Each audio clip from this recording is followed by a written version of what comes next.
The tragic curse of Medusa. Medusa was once a young woman of striking beauty. Her golden hair and sparkling eyes were so enchanting that even the gods turned their gaze away to avoid being captivated.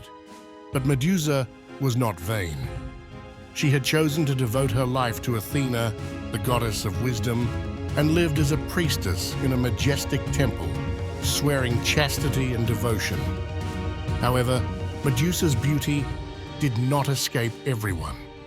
Poseidon, the fearsome god of the seas, noticed her one day while she was praying in Athena's temple.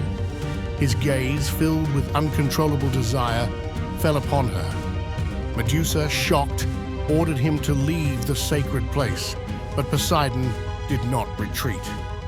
Ignoring her pleas and the sanctity of the temple, he advanced, and in an act of violence, he assaulted Medusa within the temple itself.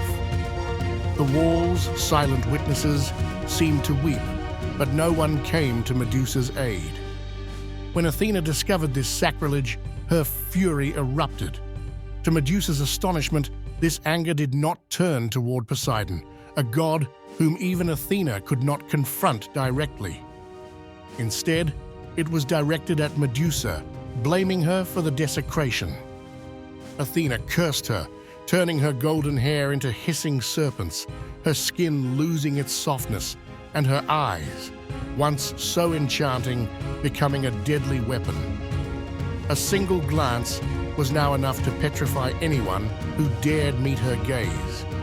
Exiled to a remote island, Medusa lived in solitude and fear, hunted by those who saw her as a monster. Yet, she sought only to escape the injustice of her fate. Years later, Perseus, a young hero, was sent by King Polydectes to bring back Medusa's head. With the help of Athena, he received a shield, polished like a mirror, an invisibility helmet, and a divine sword. When Perseus ventured into Medusa's lair, the silence was almost unbearable. The stone statues of previous adventurers stared at him, frozen in horror. In the shadows, Medusa, tired of her curse, seemed to await her end.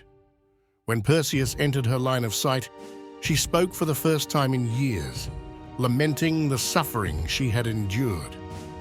Perseus, without responding, used the reflection of the shield to locate Medusa, and with one swift and precise strike, he killed her.